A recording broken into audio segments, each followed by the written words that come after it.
Saya masih bersama dengan Prof. Zubairi Jurban selaku tim pakar Satgas Penanganan COVID-19. Jadi Prof, mungkin bisa dijelaskan supaya kemudian masyarakat jelas. Karena Pak Menteri Kesehatan sudah mengatakan bahwa belum tahu sudah masuk atau tidak.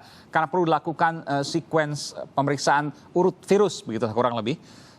Meskipun D614G setelah dikonfirmasi masuk. Betul ya Pak, D614G sudah masuk, tapi B117 yang dari Inggris ini belum tahu ada di Indonesia atau tidak? Iya benar. Oke, jadi kalau D614G betul dia punya tingkat penularan yang lebih tinggi dari virus COVID sebelumnya, dan B117 lebih di atas D614G, lebih tinggi lagi. Bisa dikatakan bahwa yang selama ini kemudian disebutkan 10 kali B117 kita bicara dia, 10 kali lebih cepat penularannya ketimbang virus COVID biasa, COVID sebelumnya. Ya itu yang kelihatannya kurang tepat karena laporan awal kan lebih 71% dibanding sebelumnya. Oke. Namun kenyataannya virus yang beredar di Inggris sekarang ini cepat banget menggantikan virus yang lama. Jadi bahkan diprediksi 2 minggu lagi, medio Januari, itu 90% virus yang beredar di seluruh Inggris itu dari virus baru. Artinya kalau masih di bawah 100% nggak sampai 2 kali lipat dong Prof. Artinya memang kalau dibilang 10 kali lipat nih lebay, berlebihan ini ya? Iya. Baik. Saya ke Mbak Diah Satyani, penasihat gender dan pemuda untuk WHO. Mbak Diah, apa yang bisa disampaikan di sini terkait dengan mutasi virus yang baru? Ya, terima kasih Mas Saiman. Dari WHO ada beberapa hal yang sudah bisa disampaikan, tapi kita harus mungkin sekarang ini melihat bahwa ini adalah situasi yang evolving.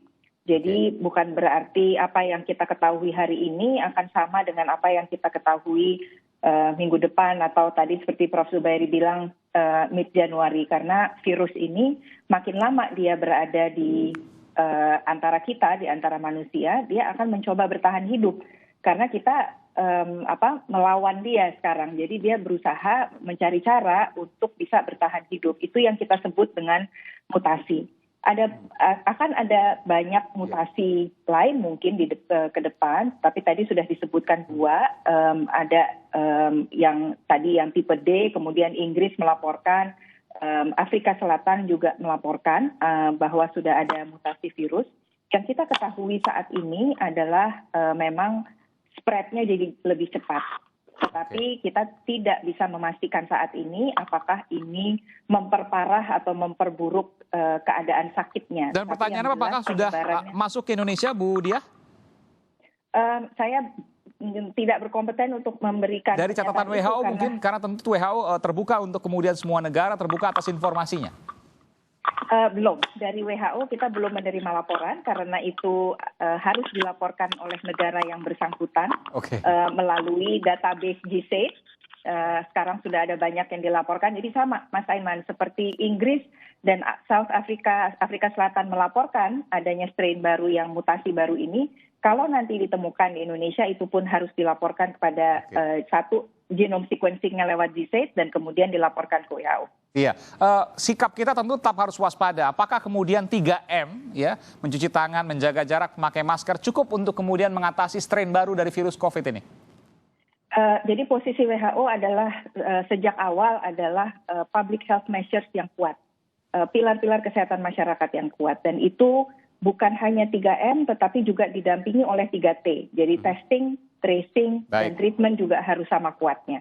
Jadi ini yang kemudian akan menekan virus tersebut dan automatically akan menekan mutasinya juga. Jadi kita akan mengerem mutasinya. Jadi 3M plus 3T itu kemudian mudah-mudahan bisa mengatasi semua jenis strain virus nanti apapun ketika mereka berevolusi. Iya. Oke, terkait dengan pernyataan Prof. Zurban tadi bahwa ini tidak sampai 10 kali lipat yang kemudian disebutkan, tapi tidak juga sampai 100%, artinya tidak sampai 2 kali lipat proses penularannya. Betul demikian? Iya. Jadi WHO sangat berhati-hati untuk memberikan angka atau presentasi. Semuanya harus diberikan berdasarkan evidence. Saat ini yang bisa diberikan oleh WHO adalah lebih cepat menyebarnya, tetapi berapa persen lebih cepat kita belum memberikan satu angka yang definitif. Untuk D614G, apakah Indonesia sudah melaporkan ke WHO? Ada strain baru ini?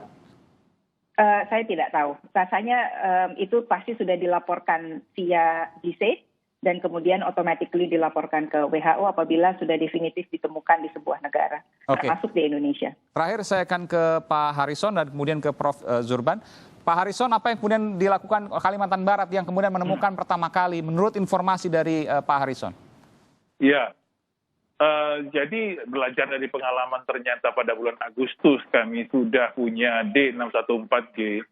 Maka untuk libur Natal dan Tahun Baru ini, Pak Gubernur sebagai Ketua Satgas Penanganan COVID-19 itu menetapkan bahwa setiap penumpang dari yang akan masuk ke wilayah Kalbar, terutama untuk moda transportasi udara, itu mereka harus menunjukkan dulu swab PCR negatif di bandara asal. Nah, kalau dia negatif baru boleh diangkut oleh maskapai ke Kalimantan. Baik. Kecuali palsu Tapi ya, kalau Pak? tidak boleh. Kecuali surat COVID bebas COVID itu palsu. Ya, saya kira itu sudah harus ditindaklanjuti oleh pihak berwenang. Kami lihat itu banyak yang... Dan itu harus kemudian ditindaklanjuti secara hukum juga agar tidak terjadi dan kemudian ada efek jera dari situ karena bisa membahayakan ke yang lain. Betul. Baik, terakhir ke Pak Zurban, sempat disebutkan klaster keluarga ini membesar atau disebutkan menggila.